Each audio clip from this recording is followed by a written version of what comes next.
Buenos días, bienvenidos a la charla titulada La logística como factor decisorio de la victoria en la guerra, análisis histórico de la guerra de las Malvinas, donde analizaremos un conflicto bélico histórico desde el punto de vista novedoso de la logística militar, gran desconocido en el mundo académico, no historiográfico.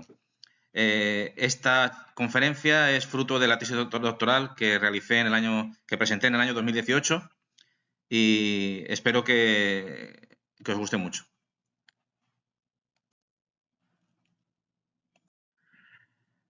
Mi nombre es Juan Pablo Pardo Retortillo.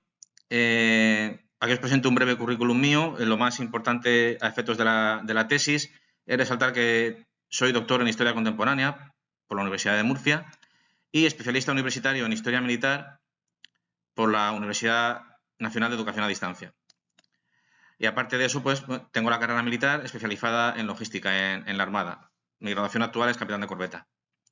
He escrito un par de libros sobre logística militar, un manual y una historia de la logística. Y bueno, tengo experiencia docente y más de 30 años de servicio en el área logística militar. Vamos a empezar analizando el contexto histórico de la guerra de las Malvinas para situarnos históricamente en el mismo. Vamos a ver los antecedentes, porque es un conflicto que no se circunscribe solo al año 1982, sino que tiene su origen varios siglos antes. Analizaremos primero el descubrimiento de la soberanía, que puede ser una justa causa para un bellum justum, para una guerra justa. Tenemos que en el año 1520 es cuando se descubren las islas y que la titularidad del descubrimiento está por igual repartida entre España, Inglaterra y Holanda. No se ponen de acuerdo los historiadores en asignársela claramente a uno de los tres países. Sin embargo, lo que sí está claro es la soberanía, que desde el año 1713 por el Tratado de Utrecht y en 1790 por el Tratado de San Lorenzo corresponde a España. Seguimos viendo antecedentes históricos. Seguimos con el siglo XVIII. Tiene lugar la Guerra de Sucesión Española, en la que la Casa Borbón sucede a la Casa de los Austria. La Guerra de los 7 Años, una auténtica Primera Guerra Mundial entre Inglaterra y Francia, que gana Inglaterra y que se convierte en la potencia hegemónica marítima, un imperio talasocrático, un imperio marítimo. Y es cuando tienen lugar los primeros asentamientos en Malvinas. Tenemos que en 1764 Francia funda Port Saint Louis en la isla Soledad. De hecho, el nombre de Malvinas deriva de los primeros pobladores franceses que venían del puerto de Saint-Malo, eran los malvinos, los malvinenses. Y en 1765-66 Inglaterra funda Port Egmont en la isla Gran Malvina.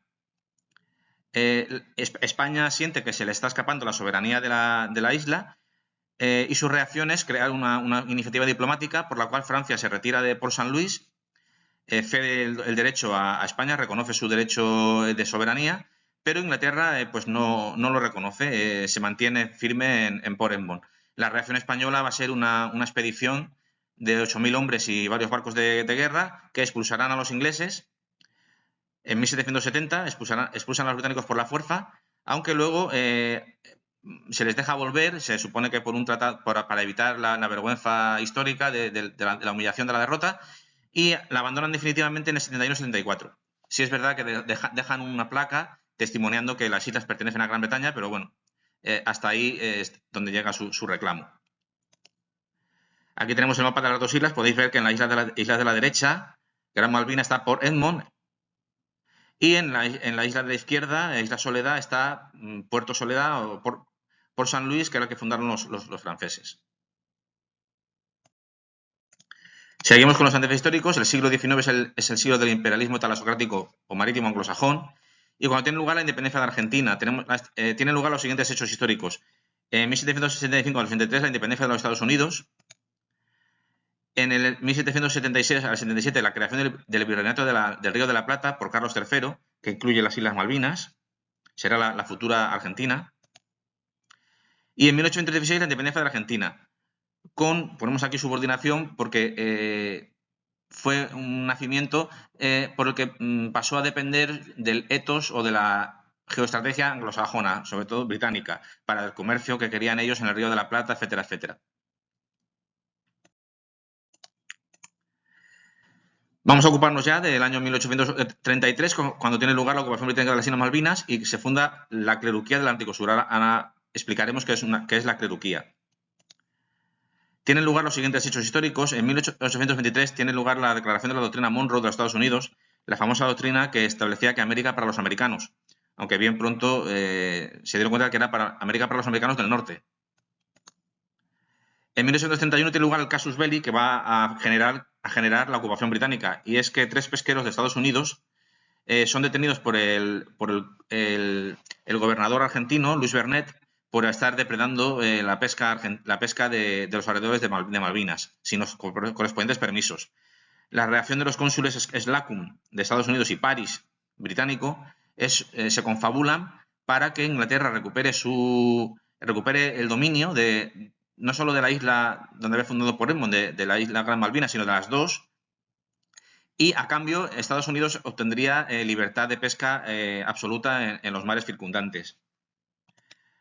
Así, en 1833, en una ocupación mixta de Estados Unidos e Inglaterra, se funda van a ocupar las Islas Malvinas de la peor forma posible, que es fundando una cleruquía. ¿Qué es una cleruquía? Es expulsar a la población autóctona, a la colonia argentina, la embarcan a la fuerza en los buques estadounidenses y británicos, la llevan al continente y reocupan las Islas Malvinas con población británica. De hecho, luego, ya en el siglo XX, en todas las discusiones diplomáticas, los ingleses siempre dirán que se respeten los deseos de la población, que es ser británicos. Pero obviamente no es una población autóctona, no son los auténticos malvineses, es una población trasplantada. Entonces hay que tenerlo en cuenta porque todo esto va a llevar al conflicto, a que se encone y a la guerra del 82. Bien, analizamos ahora un poco el conflicto en el siglo XX, años 32, estamos en plena Guerra Fría. Recordar que era una guerra de bloques defensivos o simaquías entre dos grandes bloques, la OTAN, el capitalismo, y el Pacto de Varsovia, el comunismo. Aquí tenéis una redistribución de cómo estaban los países en aquel entonces. A destacar que en África del Sur, ya veis que hay un país en rojo, que era Angola, donde la Unión Soviética había colocado ya algunos aviones y buques de combate que podrían en un futuro estrangular las rutas del Atlántico Sur capitalista. Seguimos comentando. En la Guerra Fría la Guerra de Malvinas es una guerra de recursos. Ya en aquel entonces se sabía que el futuro de los mayores yacimientos de recursos del planeta Tierra no estaban en tierra adentro, sino en las plataformas continentales. Petróleo, minerales, proteínas, pesca, etcétera, etcétera. Entonces era tremendamente importante para las potencias conseguir no ya adentrarse en territorio, conquistar territorio tierra adentro, sino islas y, como veis aquí en este mapa, conseguir una gran porción de plataforma continental alrededor de esas islas. Aquí veis la tremenda plataforma continental que ocupa Malvinas y las islas Georgia y Sandwich.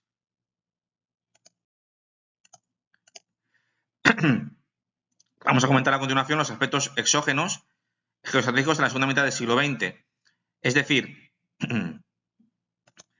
aquí tenemos un pequeño mapa indicando las rutas de comercio de la época. Como veis, la ruta más gruesa partía de Asia, bordeaba África por todo el Atlántico Sur y alimentaba a Europa, a la Europa capitalista. Si la Unión Soviética lograba bloquear ese Atlántico Sur, podía estrangular logísticamente al mundo capitalista, ¿no? Por eso era muy importante para la OTAN, para el mundo capitalista, controlar el Atlántico Sur. Aquí tenéis un mapa de las principales rutas y los puntos estratégicos marítimos importantes de controlar para las potencias talasocráticas como Reino Unido o Estados Unidos. Vemos que aquí al final Malvinas sigue siendo uno de los principales puntos estratégicos porque controla el paso entre el Atlántico y el Pacífico.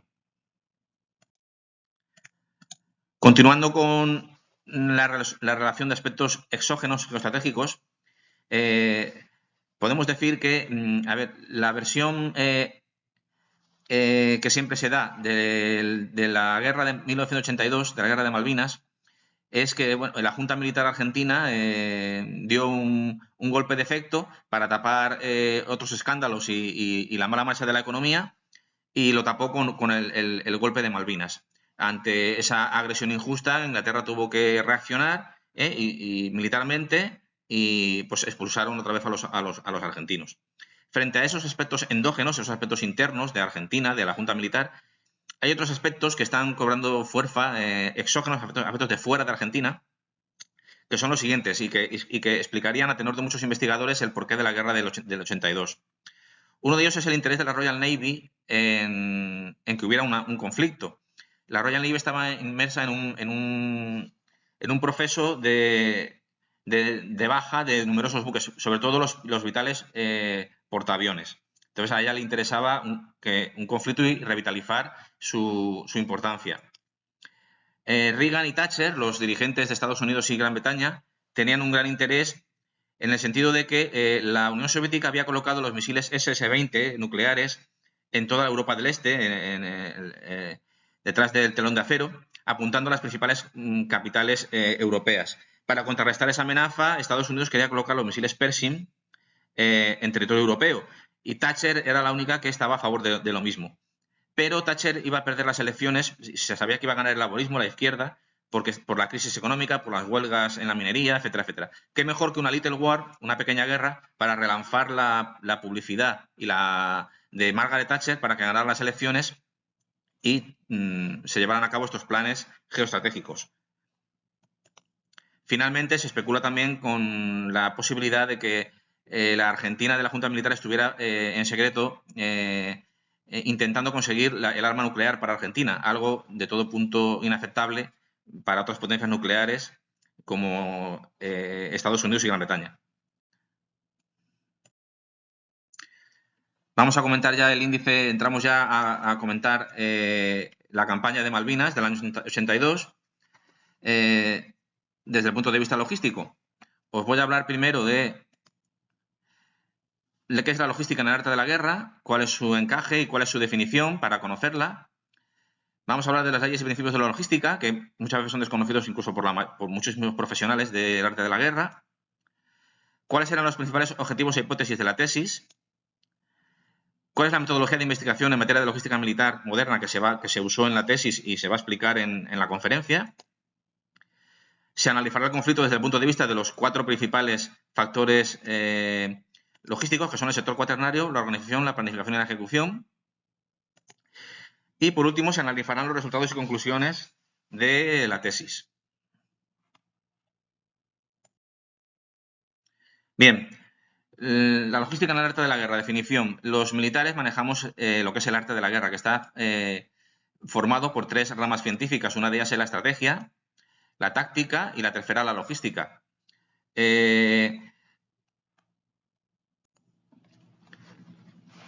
Durante muchísimos años, la estrategia y la táctica han sido las hermanas mayores del arte de la guerra, y la logística ha sido la hermana pequeña, ¿no? La que menos se hablaba, la gran desconocida. Sin embargo, los principales investigadores que se han dedicado a ello, por ejemplo, el israelí Martin Van Crevel, han determinado que la logística es ni más ni menos que el 90% del arte de la guerra. ¿Qué significa esto? Que tenemos que replantearnos todo lo que sabemos sobre el arte de la guerra y sobre las campañas de la antigüedad, porque han sido analizadas desde el punto de vista de la estrategia y la táctica, no de la logística, que es la que más nos va a decir de la historia interior, la historia verdadera del porqué del éxito o fracaso de una batalla o una campaña.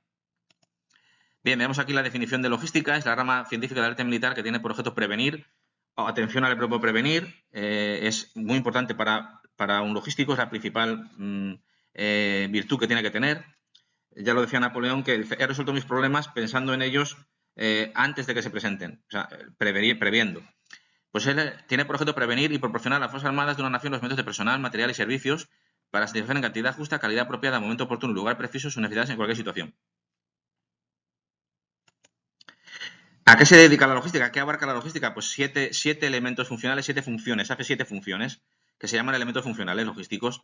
Una es el aprovisionamiento, otra el mantenimiento, la gestión de personal, la sanidad también es logística, las obras, construcción de todo tipo de edificios y instalaciones logísticas, los transportes, vital en la logística, y un cajón desastre de varios. Estas 7 funciones se enmarcan en 2 grandes grupos. El primero es el grupo de sostenimiento, que abarca el aprovisionamiento y el mantenimiento, y el siguiente es el grupo de servicios, que abarca las otras 5 funciones. Dentro de la logística, este grupo de sostenimiento también es el 80 o el 90% del arte logístico. Un ejército moderno funciona con un eficaz aprovisionamiento y mantenimiento de sus ingenios mecánicos y de sus medios de combate modernos.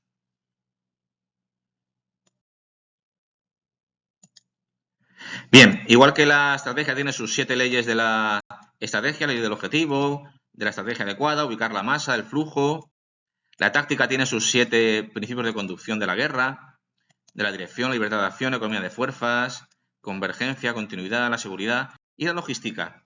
¿Tendrá la logística también leyes o principios? Pues sí, también tenemos nuestras 7 leyes, que son las siguientes.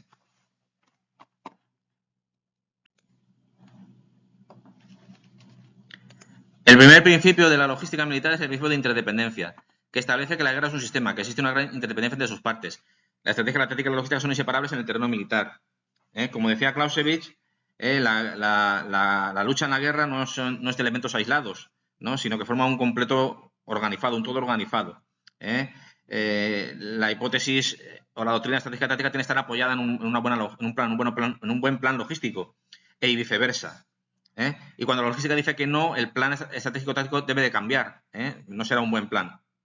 Tampoco hay que olvidar la interdependencia entre el sector civil, la industria y la universidad con el sector militar. Bien.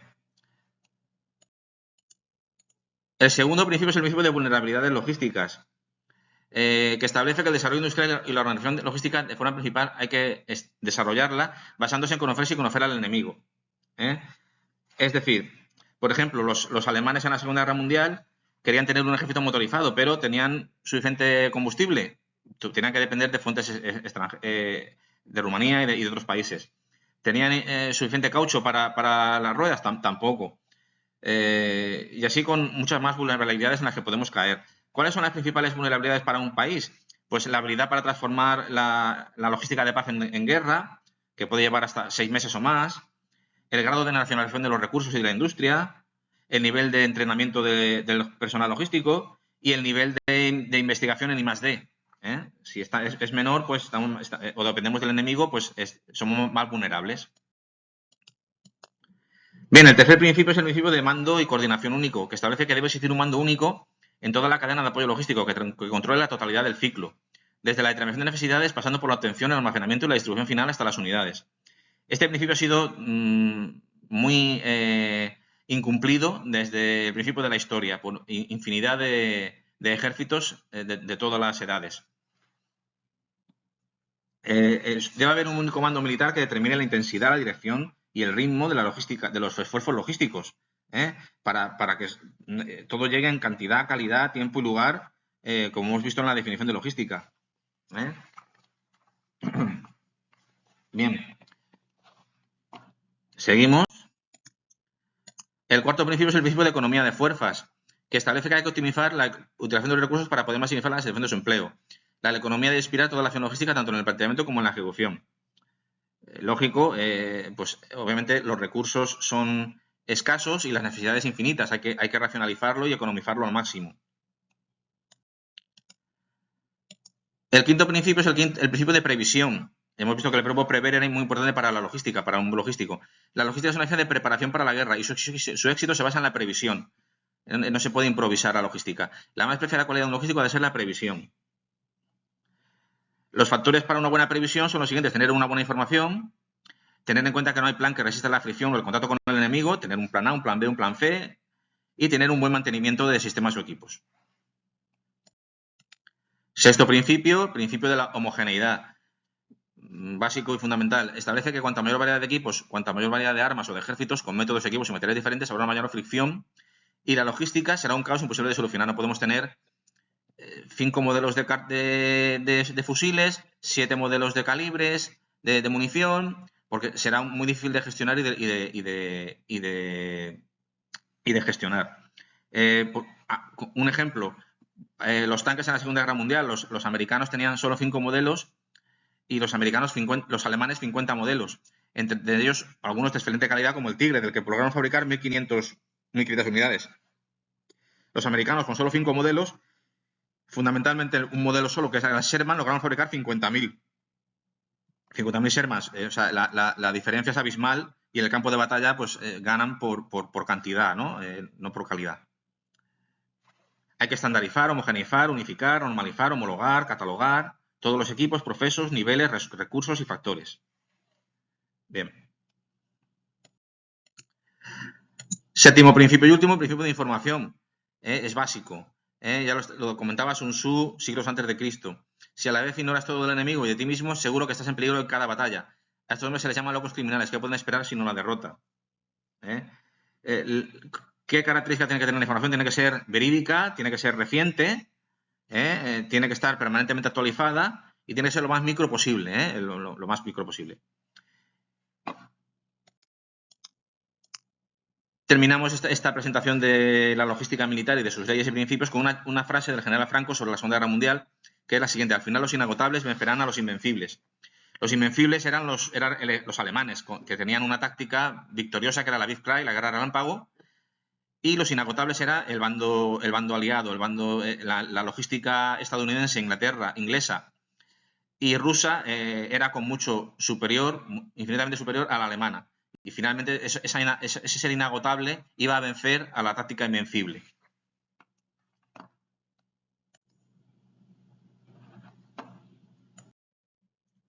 Vamos a hablar ahora de los objetivos e hipótesis que se plantearon en la tesis. Primero era elaborar un organigrama metodológico lo más completo posible de criterios y ratios para poder medir, para que sirviera de base metodológica para en los canalizar tanto a nivel estratégico como a nivel táctico de toda la campaña de Malvinas. Y aplicarla a la guerra de Malvinas para obtener los resultados de los criterios, para determinar cuáles son los factores que más pesan en la victoria o en la derrota en la guerra. A la derecha tenemos el cuadro de criterios que se crearon, fruto del estudio en la tesis. Vemos que es un cuadro que establece 4 criterios principales: sector cuaternario, organización, planificación y ejecución, los cuales se explicarán a continuación, no se preocupen, se va a ver ahora todo. 10 subcriterios y 26 índices o ratios. Lo más importante de este cuadro es que y que tenemos que conocer es que estos criterios van en decremento, van unidos en decremento, es decir, cualquier error logístico, cualquier error de gestión que se produzca en los primeros criterios, el sector cuaternario, organización, planificación, se va a ir arrastrando en los siguientes, de tal manera que si una nación saca una puntuación de 6 en sector cuaternario, nunca podrá tener una ejecución de 8, siempre tendrá una nota inferior. Todos los errores que ocurran en los primeros criterios se van a arrastrar hasta el criterio final, que es la ejecución. Ahí se verán todos los errores que se cometen por esos primeros criterios erróneos. Bien.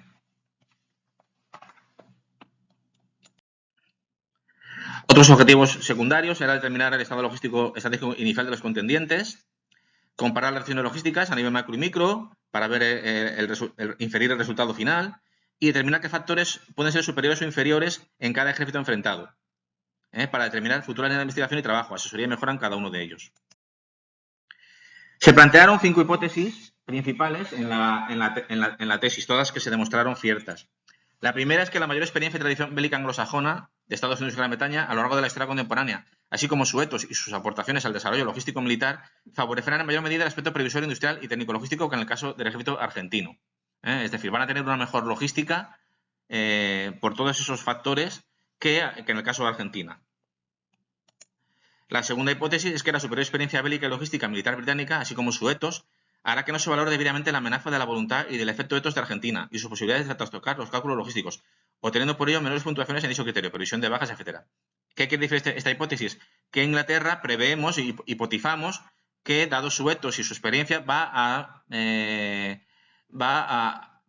no considerar que Argentina podría ser un rival digno de causarle mucho daño.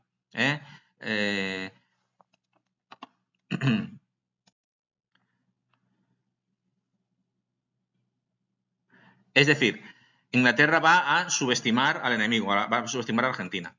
La hipótesis 3 es que Gran Bretaña ganó la guerra gracias al apoyo logístico de los Estados Unidos y al embargo logístico de la Comunidad Europea Argentina. Veremos que esto será cierto.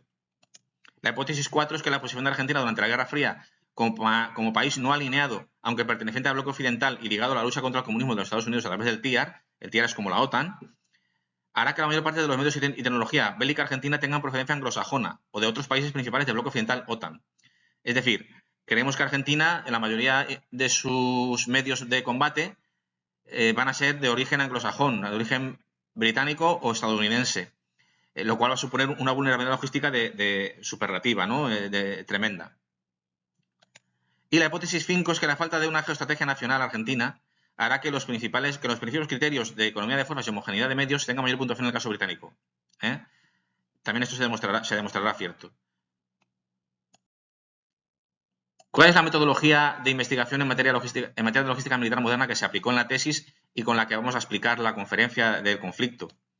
Pues toda la bibliografía consultada nos lleva a considerar que hay cuatro factores fundamentales, 4 criterios fundamentales de logística militar. El primero es el sector cuaternario. ¿Qué es el sector cuaternario?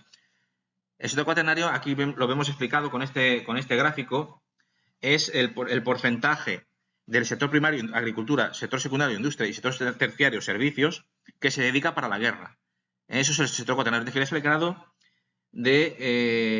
grado de militarización de una sociedad. No es lo mismo un país como Corea del Norte con un 99% de sector cuaternario que una nación occidental normal con un porcentaje muchísimo menor dedicado a la guerra. Obviamente, en caso de guerra, este porcentaje va creciendo. Es un porcentaje elástico. Pues esto es lo que significa el sector cuaternario. Tiene gran importancia analizar el sector cuaternario de los dos contendientes para ver cuál estaba mejor preparado para la guerra. Luego veremos la organización de los dos ejércitos, la planificación para ese conflicto en concreto que hicieron, la planificación logística y la ejecución de la logística en el conflicto.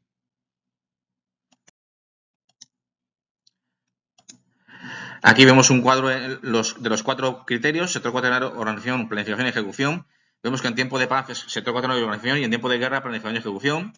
Y aquí volvemos a ver el cuadro de criterios, subcriterios y índices y ratios que se van a explicar a continuación para todos teniendo en cuenta el conflicto de Malvinas. Vamos a analizar el conflicto ya de Malvinas. Vamos a analizar primero el sector cuaternario. Aquí tenemos un pequeño cuadro que nos lo explicará. Tenemos aquí para Argentina y para Gran Bretaña. Aquí tenemos un cuadro con el sector cuaternario, sus dos principales subcriterios: vulnerabilidad logística y mando muy bien total, y los 6 ratios que vamos a analizar. El primero es el de nacionalización I+D. Tenemos que para Argentina las puntuaciones eran menores que en el caso británico. Completamente muy mal en el caso argentino, sobre todo en una guerra aeronaval, tanto su armada como su aviación incurrían en serios problemas de vulnerabilidad logística. Habían construido su armada y su aviación dependiendo de Estados Unidos e Inglaterra, que podían ser sus futuros enemigos, sobre todo en el caso inglés. No así los ingleses, que habían construido que se habían asegurado de que su propia industria construyera sus barcos y sus aviones.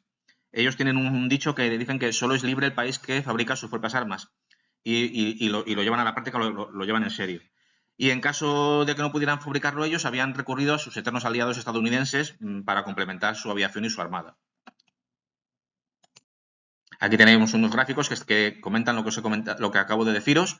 Tanto para tierra, armada y aérea argentino, la dependencia de Estados Unidos y de Reino Unido es abismal con respecto a lo que dependen de su propia industria argentina.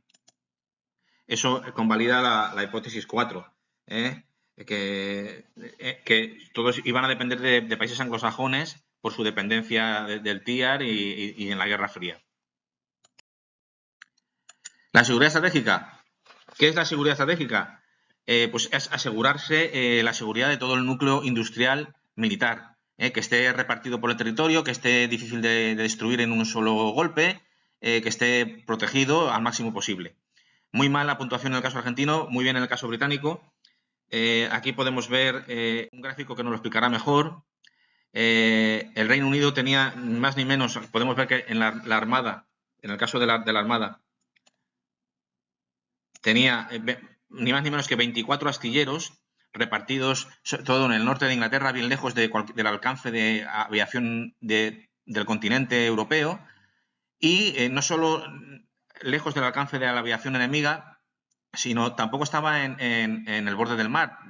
No se podía atacar tampoco por mar, estaba dentro de un río. Había que remontar un río, el río Tine, para alcanzar esos astilleros. Muy bien protegido. Y en el caso del aire eran 15 instalaciones logísticas, todas alrededor de Londres, muy bien distribuidas y protegidas. En el caso de Argentina, simplemente un solo astillero, sí que era el más grande de Hispanoamérica, pero un solo astillero. En el aire también uno o dos y en tierra igual. Esto convalida la hipótesis 1, que la mayor tradición ibérica anglosajona y sus contribuciones a la logística van a hacer que tengan una mejor industria logística que Argentina. Reservas estratégicas. Tanto las reservas de oro, combustible y otros materiales eran mucho más grandes en el caso británico que en el caso argentino. Sobre todo de gran importancia para abastecer los primeros meses de guerra, hasta que se pone en marcha la industria nacional. En el caso de movilización humana, movilización industrial y movilización económica, también los ratios eran superiores en el caso británico que en el caso argentino. A destacar simplemente aquí la excepcional movilización humana británica de sus reservas de personal naval. Todo el personal naval fue movilizado para construir la enorme flota de más de 100 buques de guerra y mercantes que partió para el Atlántico Sur. Y ahora nos paramos un momento porque vemos este cuadro, todo en rojo para Argentina, todo en verde para Inglaterra. ¿Qué nos quiere decir este cuadro? ¿Qué significa este cuadro? ¿Significa que Inglaterra iba a ganar la guerra? No, todavía no lo puede decir la logística, porque estos son criterios de logística estratégica, de logística de alto nivel. Lo que sí que nos dice este cuadro es que, si recordamos la frase del general Franco sobre la Segunda Guerra Mundial, Inglaterra es un país inagotable, se ha convertido en un país inagotable. Puede perder la primera batalla, pero tiene una industria protegida y que produce y unas reservas con las que puede recuperarse y volver a un segundo combate. En el caso de Argentina esto sería muchísimo más difícil, muchísimo más difícil. Este es el poder de la logística.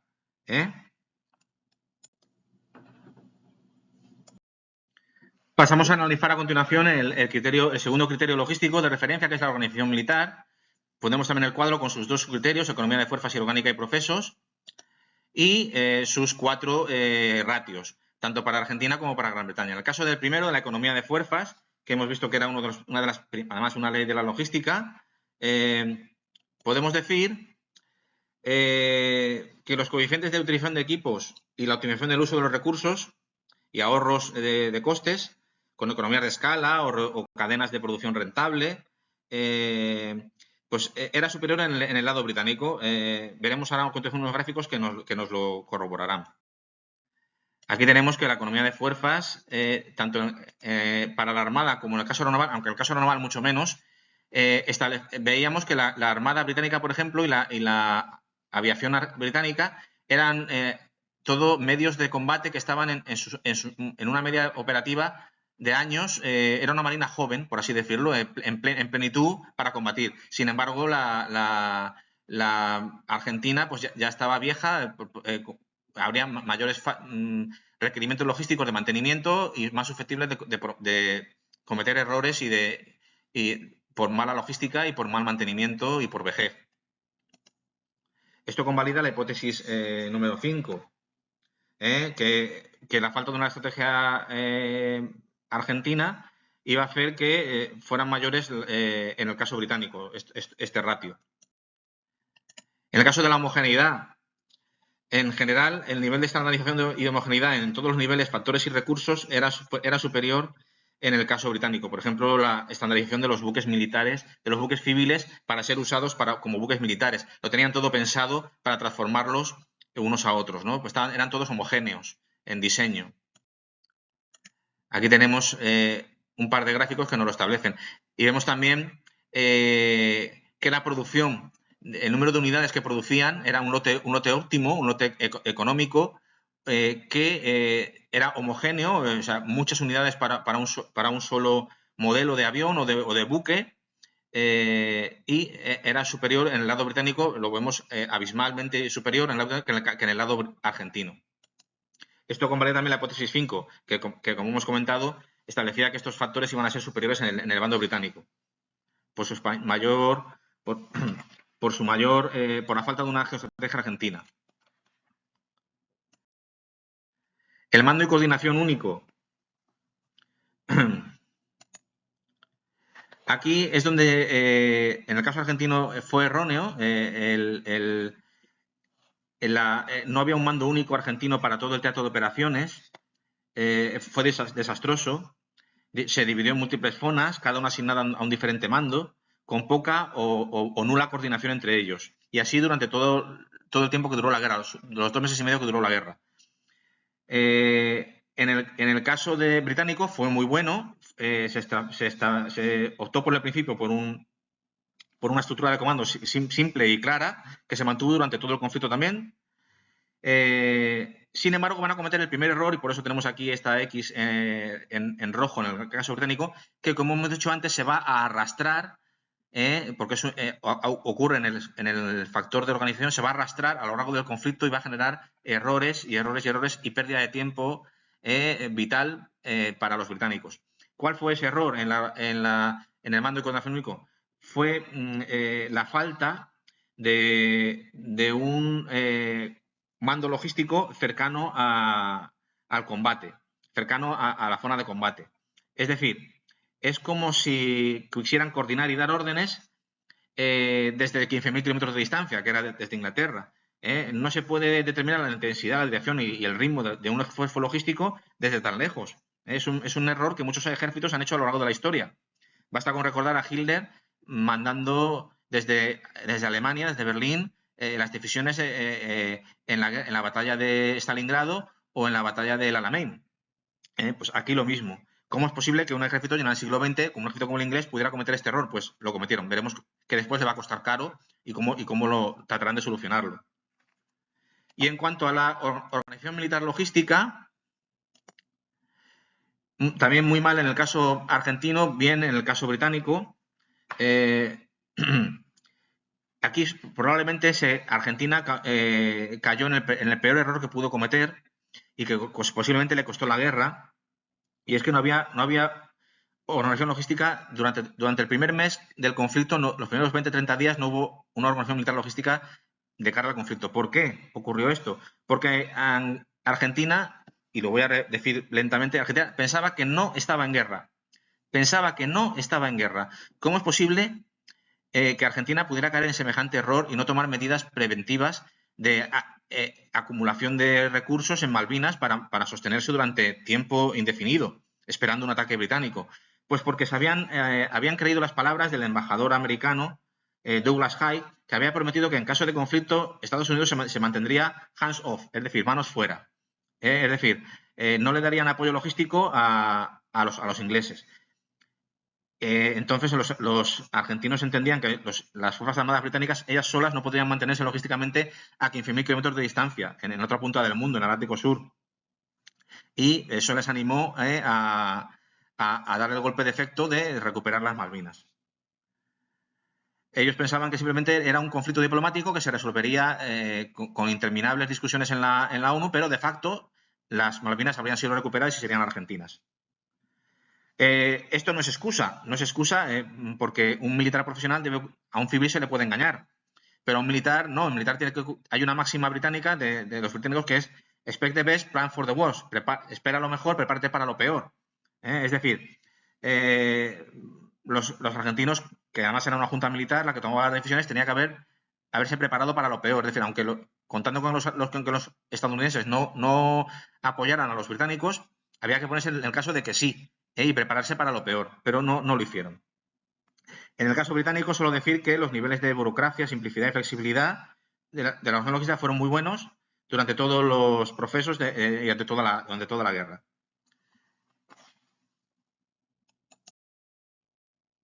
Vamos a ver el criterio 3 de planificación logística para Argentina y para Gran Bretaña.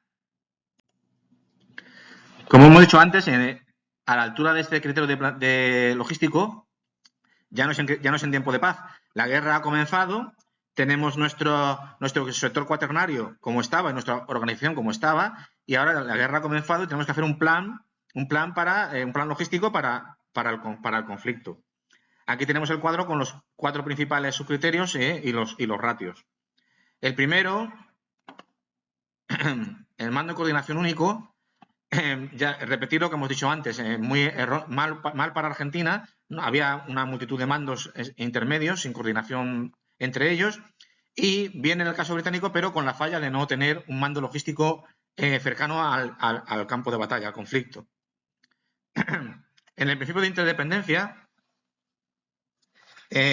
muy mal en el caso argentino, la Armada, la aviación y tierra eran 3 mundos diferentes, sin coordinación entre ellos, sin entrenamiento y una ignorancia mutua tremenda, y que esto iba a dificultar los combates futuros. Sin embargo, en el caso británico, la cooperación entre los 3 ejércitos era excelente durante toda la planificación. Me refiero a todos los ejercicios y a sus etos. El despliegue y combate. El despliegue argentino no siguió ninguna planeación de combate. Fue pensado en términos de un conflicto diplomático, como hemos comentado. Se limitaron a una defensa estática de la capital, descartando otros puntos sensitivos en un futuro conflicto. Se estableció un puente logístico y desplegaron 12.000 soldados, una cantidad imposible de mantener solo con el apoyo aéreo. Bien, el despliegue británico vio el tremendo poder de una de las mayores flotas del mundo, ¿no? Y con una velocidad de munición tremenda. En solo unos escasos días, más de 130 barcos, entre logísticos y de guerra, se dirigieron a los puntos preestablecidos en las Islas Malvinas, tomando la isla de Ascensión como una base intermedia en el medio del Océano Atlántico, prestada por los estadounidenses. Bien. Es importante resaltar que los británicos en su planificación tenían que ganar la guerra antes del 15 de junio, porque a partir de esa fecha el invierno austral, el invierno del Atlántico Sur, la condición del mar y del viento habría hecho imposible las operaciones logísticas navales y aéreas de suministro por helicópteros a las fuerzas de tierra.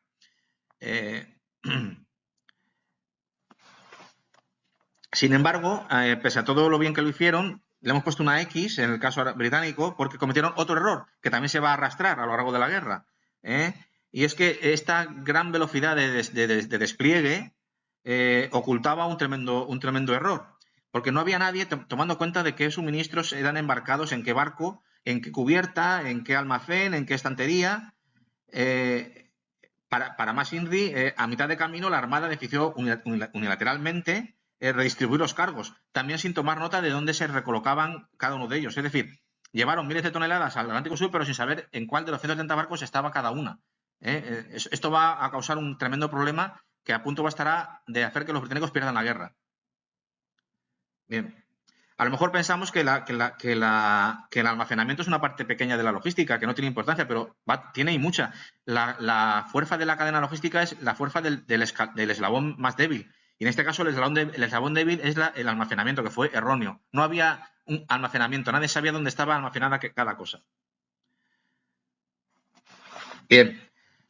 Otro error que van a cometer gravísimo los británicos, y que por eso también tiene la X, es que en su planificación ellos habían pensado en un avance de las fuerzas de tierra a través de saltos de rana, es decir, avanzarían las tropas de tierra y serían suministradas logísticamente por los helicópteros. Bien, si esto era así, ¿qué hubiera sido lo más lógico para proteger estos vitales transportes logísticos? ¿Concentrarlos en un solo barco o distribuirlos entre todos los barcos para evitar que un hundimiento pusiera en peligro este plan de planificación logística? Obviamente, era distribuir los helicópteros en el mayor número posible de buques para disminuir el daño de un ataque, pero no lo hicieron así. 10 de los 30 helicópteros, sobre todo los más grandes, fueron embarcados en un solo buque, el Atlantic Conveyor, porque, como hemos dicho, que habían subestimado la capacidad de combate de los argentinos. ¿Qué probabilidades habría de que lo hundieran los argentinos? Muy pocas, ¿verdad? Pues eso precisamente es lo que iba a ocurrir. Lo veremos a continuación. Y va a ocasionar grandes problemas al bando británico. a punto estará de ocasionarle la pérdida de la guerra.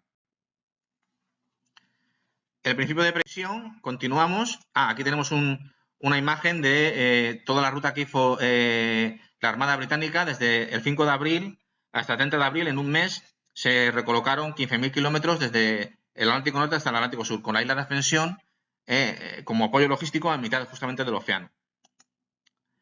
Estas son las distancias a Malvinas desde los aeródromos argentinos.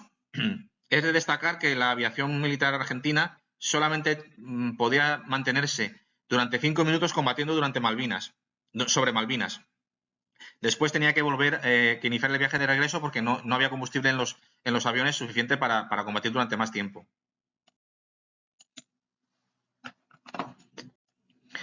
Aquí tenemos un dibujo de la isla de Ascensión con su aeropuerto vital y su puerto fundamental para el apoyo logístico británico. Este es un mapa de las Islas Malvinas. Aquí podemos ver que en el extremo superior derecho existe este círculo, se denomina la TRALA, que era Tow and Repair Logistic Area, que es el área logística donde estaban los buques logísticos británicos, bien lejos del área de combate posible de cualquier avión argentino y fuera de la zona de combate delimitada alrededor de Islas Malvinas, ellos protegiendo siempre su logística. Muy buen criterio de defensa logística, como analizaremos a continuación. Y como hemos visto, con su talón de Aquiles, de no tener un mando logístico, de no saber en qué barcos embarcaban los suministros logísticos y de haber embarcado 10 helicópteros de golpe en un solo buque pensando que no iba a ocurrir nada. Aquí tenemos el mapa del puente aéreo que habían planificado los argentinos, que iba a ser a todas luces insuficiente para mantener tanto número de hombres. Y esto es un mapa de Malvinas con las áreas posibles de desembarco británico y la línea en la que podían llegar los aviones argentinos. Uno de esos puntos sería San Carlos, que fue donde finalmente desembarcaron. Bien, seguimos. Los principios de previsión e información, que como hemos visto son además dos de las leyes logísticas, la previsión y la información fundamental. Hubo una falta total de previsión en el caso argentino. Sus decisiones obedecían a una completa improvisación. Por el contrario, los esfuerzos preventivos de los británicos fueron muy buenos, muy importantes para tener una eficaz planificación. El principio de información, en el caso argentino, fue muy elevado. Por ejemplo, se enteraron de la existencia de la isla de Ascensión por la propaganda británica. Ni siquiera tuvieron en cuenta que pudiera ser una opción. Los ingleses, sin embargo, coleccionaron un montón de información hasta el nivel micro, es decir, sobre el terreno, que era barro con piedras, sobre el clima, en el Atlántico Sur, con vientos fríos, y sobre la población, que obviamente estaba de parte del bando británico. De hecho, algunos malvinenses, algunos británicos malvinenses iban hasta coger las armas para defender, para luchar contra los argentinos. Y con la radio iban a informar a los británicos de todos los movimientos de las fuerzas argentinas. Bien. Aquí tenemos los climas que había en Malvinas, que no se tuvieron en cuenta por los argentinos, que iban a llevar tropas de zonas de clima cálido argentino, de clima frío, y la población británica tampoco tuvieron en cuenta que iba a ser contraria a la presencia de las tropas argentinas. La diplomacia logística. ¿Qué es la diplomacia logística? La diplomacia logística es quitarle aliados al enemigo y conseguirlos tú, para de esa manera complementar tu logística. La diplomacia logística es un factor importantísimo porque junto con el efecto Etos que veremos a continuación, son los únicos que pueden corregir un deficiente sector cuaternario. Es decir, si yo tengo una mala logística de inicio, pero me alío con alguien que sea más fuerte que yo, pues tengo más logística y puedo complementarme. Y si puedo quitársela al enemigo, mejor todavía. Argentina estaba muy interesada en conseguir puntos en este criterio, pero fue un completo fracaso, veremos a continuación por qué, y un rotundo éxito de la diplomacia británica. Aquí lo tenemos que, por la resolución 502 de la ONU, Argentina tenía el apoyo de los países hispanoamericanos, hermanos, mientras que Gran Bretaña se aseguró el apoyo de los estadounidenses, que la principal potencia logística militar del mundo, y el embargo de Francia y el apoyo también de toda la Unión Europea. De hecho, si tenemos en cuenta, y de la OTAN también, mientras Rusia permanecía expectante viendo un conflicto occidental.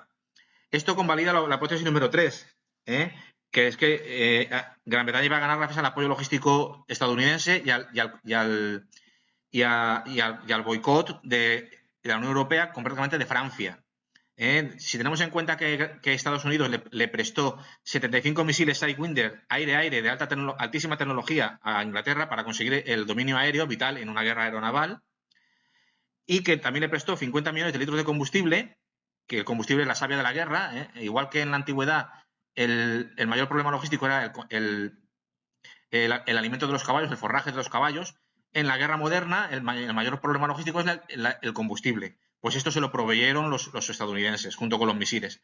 Y si tenemos en cuenta que Francia le hizo un boicot a Argentina de todos sus misiles Exocet que ya tenían pagados y de los Super Etendard, pues podemos entender el alcance de este criterio de diplomacia logística y de la importancia que tuvo para la pérdida por parte de Argentina de la guerra.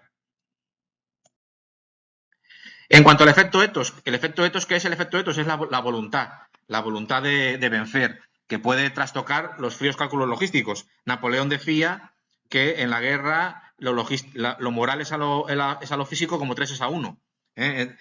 Los argentinos, de hecho, teniendo malas notas en sector cuaternario, malas notas en organización y malas notas en planificación, solamente van a quedarse con su voluntad de lucha, con su idea de justa causa, de luchar por una causa justa, para aguantar, a falta de víveres, a falta de municiones, a falta de todo, aguantar con voluntad de lucha hasta el límite de sus fuerzas.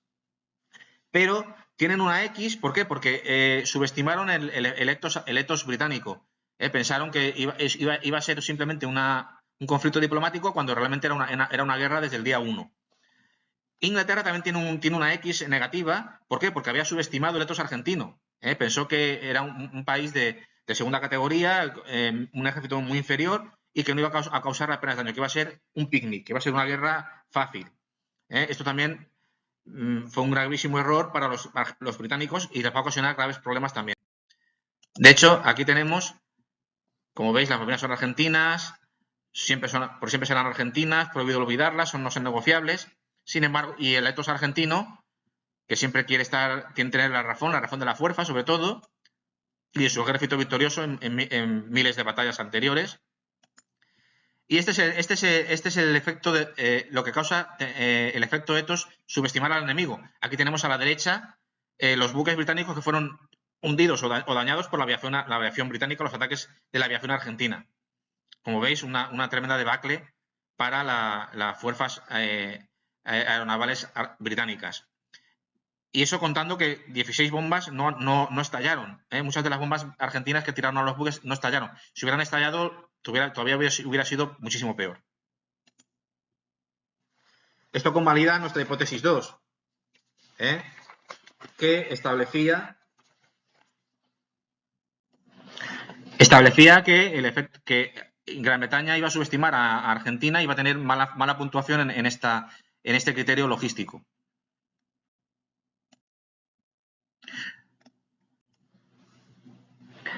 Bien, vamos a analizar el último criterio logístico, la ejecución. La ejecución ahora es el momento de la verdad, el contacto con el enemigo y la guerra propiamente dicha, el combate. Ahora estamos ya enfrentándonos al enemigo y es cuando todos los errores que hemos cometido en los 3 primeros criterios van a pesar con todo su peso. Aquí tenemos el cuadro, de nuevo, con los principales criterios y subcriterios y ratios, tanto para Argentina como para Gran Bretaña. Vamos a analizarlos a continuación. El mando y coordinación único. Volvemos a decir lo que habíamos repetido. Se mantuvo durante todo el conflicto los errores argentinos de tener un mando diversificado y poco coordinado entre sí. En el lado británico, un buen mando único, sin embargo, con el defecto de no tener un mando cerca del campo de batalla. ¿Cómo se va a solucionar esto? Por eso le ponemos una pestaña verde, una marca verde. El jefe logístico, pues improvisando. El jefe logístico del tercer regimiento va a tomar la responsabilidad sobre sí y va a improvisar y a dar las órdenes por sí mismo. Y todos van a plegarse a él por el bien de la misión.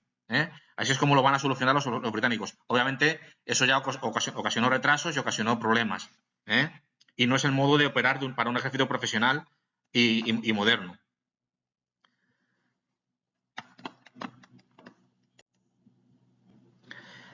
El criterio de despliegue y combate.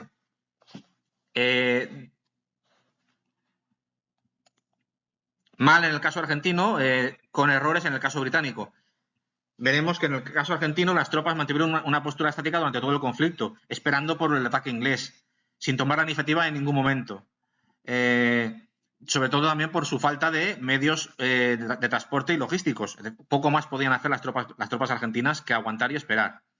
En el caso británico, bien hecho en el sentido de que desde el principio de la guerra buscaron bombardear el aeropuerto de Islas Malvinas, el aeropuerto argentino, la pista de aterrizaje, para provocar el estrangulamiento logístico. No lo lograron gracias a que los argentinos dibujaron cráteres en la pista de aterrizaje y la información británica creyó que ya estaba ya destruido por completo cuando siguieron operando durante toda la guerra. Sin embargo, tienen una X negativa por el tremendo error de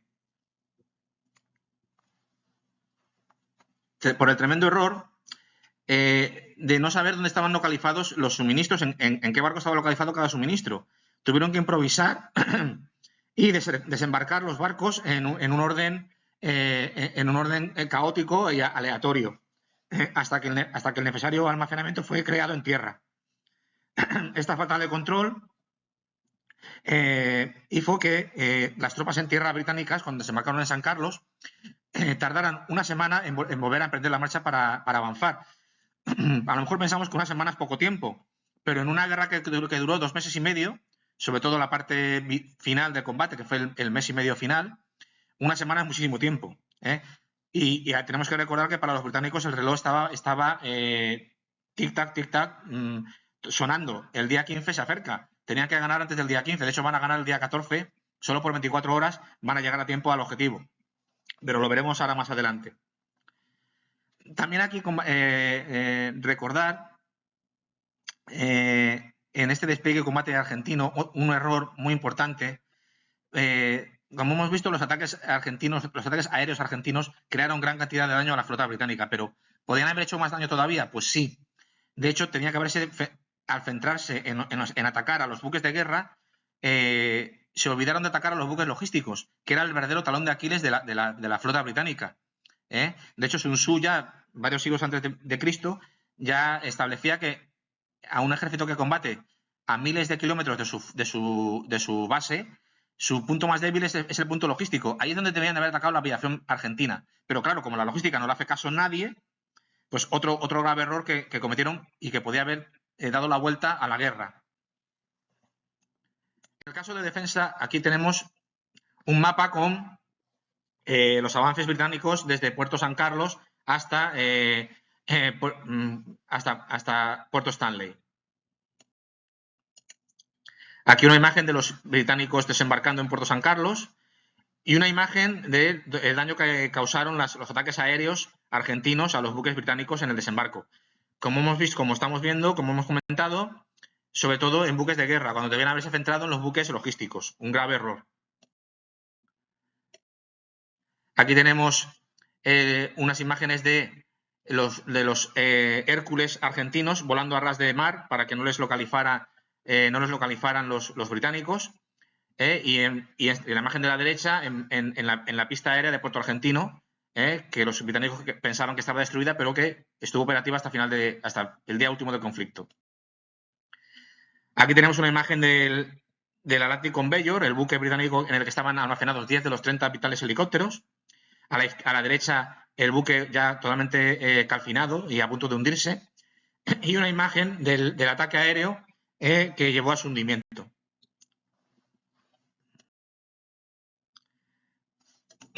En el caso de personal, del lado argentino, la Fuerza Aérea se involucró totalmente se volcó totalmente en el puente aéreo, pero claro, y con el embargo francés a los misiles Sofet, el gobierno argentino movilizó a sus ingenieros para encontrar cómo funcionaban y para poder usar los que seguían teniendo. Lo lograron también en una semana de tiempo. Podemos pensar que es poco tiempo, pero también muchísimo tiempo en una guerra que duró tan poco. Otro de los efectos de no depender logísticamente una vulnerabilidad de I+D del extranjero. Control activo. ¿Qué es el control activo? Es una herramienta de calidad total empresarial. Adaptada al mundo de la logística militar, significa el estudio, el control y desarrollo de planes en todo lo que es crítico y vital que puede causar un riesgo al sistema logístico. En el caso argentino fue muy erróneo, no hubo una adaptación, ni un estudio, ni un control, ni un desarrollo de los planes, porque poco podían hacer con lo poco que tenían, después de tener tan malas notas en todos los criterios anteriores. En el caso británico fue muy satisfactorio, muy bueno.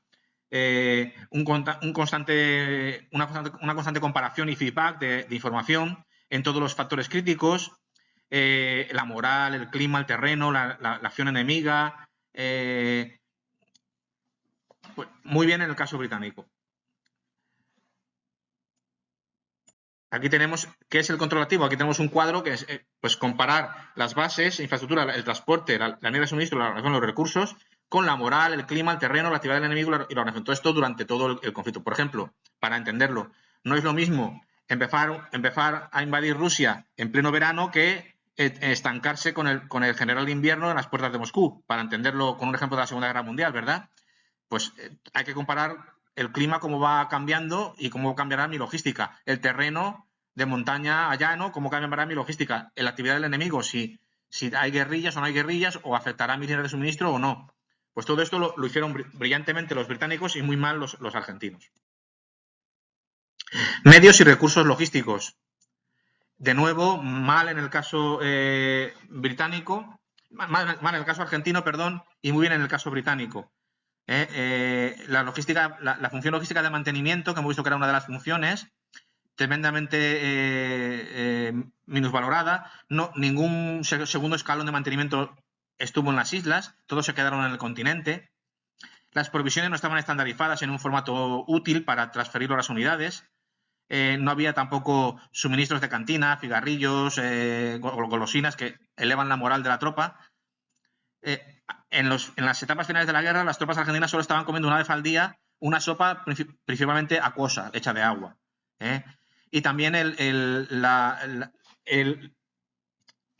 uniformidad de las tropas no era para la zona sur, no estaba adaptada al invierno del sur. Las tropas estaban empapadas y pasando muchísimo frío. En el lado británico, sin embargo, tenían recursos logísticos, siempre tenían más de 30 días de munición y más de 4.000 bidones de combustible. En el lado de la obtención, muy mal, nula en el caso argentino, nula la homogeneidad entre ejércitos y con el mundo civil, lo que hacía difícil centralizar necesidades para comprarlas y obtenerlas de forma rápida y eficaz. En el lado británico, sin embargo, hubo una eficaz obtención con la ayuda sobre todo de los Estados Unidos y su metodología de la OTAN. En el caso del transporte, también muy mal en el caso británico. Había una falta de un mando centralizado para toda la gestión de transporte, y lo que hacía difícil transferir recursos a las islas. No había vehículos con capacidad de nieve o de barro para moverse por Malvinas con facilidad. Sin embargo, y tiene una parte buena, que es que el tremendo esfuerzo del puente aéreo con 3 salidas diarias, que pese a todo fue insuficiente para suministrar a las tropas. En el lado británico, se tomaron medidas desde el principio para para tener los helicópteros, los motores de los helicópteros que tuvieran un buen mantenimiento y no se estropearan cuando empezara el conflicto. Y hasta se usaron contenedores a prueba de agua de 1 tonelada que se tiraban en la trala, en el área logística, y luego se recogían por los barcos. En la fase final de la guerra podían llegar recursos logísticos desde Inglaterra en solo 48 horas. Y el criterio de mantenimiento, fundamental en la guerra, en el lado argentino fue desastroso y afectó sobre todo a un arma fundamental en una guerra aeronaval, como es el submarino. Las baterías estaban exhaustas, los torpedos estaban al límite de su vida útil, etcétera, etcétera, y no se pudieron usar con todo el daño que pudieran haber producido. También había una falta de infraestructura logística, plataformas en el puerto y en el aeropuerto de Malvinas para un desembarco en cantidades importantes. Bien. En el caso británico fue excelente el nivel de mantenimiento. Hay que resaltar el excelente trabajo de los Royal Engineers, de los ingenieros reales británicos. Por ejemplo, construyeron dos oleoductos, uno en Isla de Suspensión y otro en San Carlos.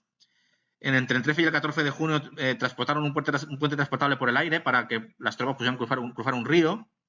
Y construyeron también una pista aérea en San Carlos sin la maquinaria de construcción, improvisando con los medios que tenían.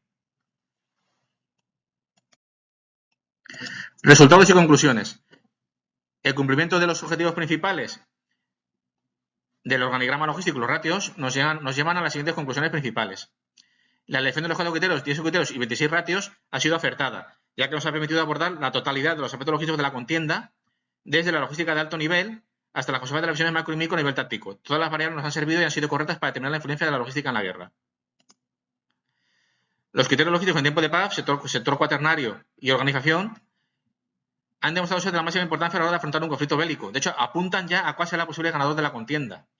Se puede fallar en la planificación y en la ejecución de una operación militar, pero el tener un puente de sector cuaternario nos permitirá contar con los medios humanos y materiales para continuar la lucha. Dos subcriterios logísticos de tiempo de guerra, la diplomacia logística y el efecto ethos, son los únicos posibles de inclinar la balanza logística militar del lado del bando con peor sector cuaternario, lo hemos comentado antes.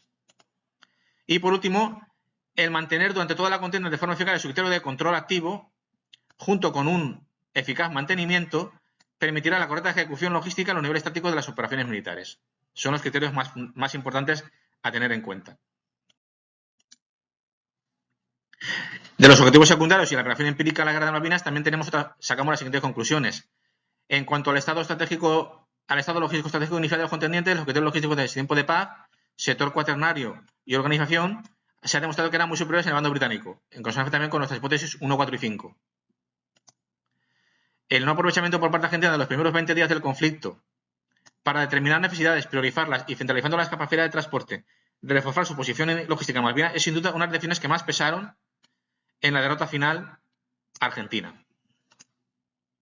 La falta de un mando cercano al conflicto, el caos logístico en los buques y el agrupar en un único buque, el Atlantic Conveyor, la mayoría de los militares helicópteros para los planes logísticos fueron las principales defensas británicas que a punto estuvieron de poner en jaque a sus fuerzas y forzar su retirada. Todo ello sumado a la subestimación del efecto ethos argentino, que es lo que planteábamos en la hipótesis 2. Por último, los principales criterios logísticos británicos fueron su sector cuaternario y su diplomacia logística, como establecíamos en la hipótesis 3, mientras que el principal criterio argentino fue el efecto ethos, su voluntad de lucha. Se abren nuevas interesantes líneas de investigación futuras, entre otras. ¿Hasta qué punto el efecto ethos puede suplir o superar a un eficiente sector cuaternario? Recordemos que en la guerra lo moral es a lo físico como 3-1. ¿Es posible ganar una guerra partiendo de un deficiente sector cuaternario? ¿Qué medidas y qué criterios o ratios habrá que manejar para lograr superar un índice de contienda en tan inferior condición logística? ¿Qué peso juegan en el sector logístico los criterios de previsión e información? ¿Cómo afecta al flujo logístico el incumplimiento de criterios logísticos de mando y coordinación únicos? Por último, comentar que según el almirante estadounidense Harry Train, Los británicos ganaron no gracias a sus méritos logísticos, porque también cometieron graves errores, sino que ganaron gracias a los deméritos de la logística argentina, a los errores argentinos. Y que en estas circunstancias lo que fue realmente increíble fue que la resistencia argentina durara por espacio de 20 días. Como hemos visto, aguantaron por su efecto etos, por su voluntad de lucha. Como se concluye de este estudio que terminamos ahora mismo, y como ha sido así a lo largo de la historia, un ejército se mueve sobre su estómago, como decía Napoleón, y un ejército moderno se mueve y triunfa gracias a un eficiente suministro y mantenimiento de sus sistemas mecánicos de combate.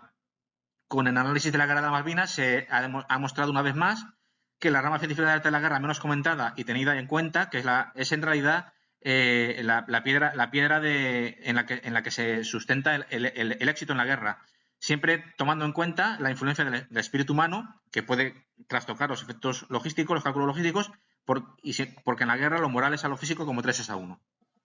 Muchas gracias por su atención, espero que les haya gustado mucho, quedo a su disposición para lo que gusten.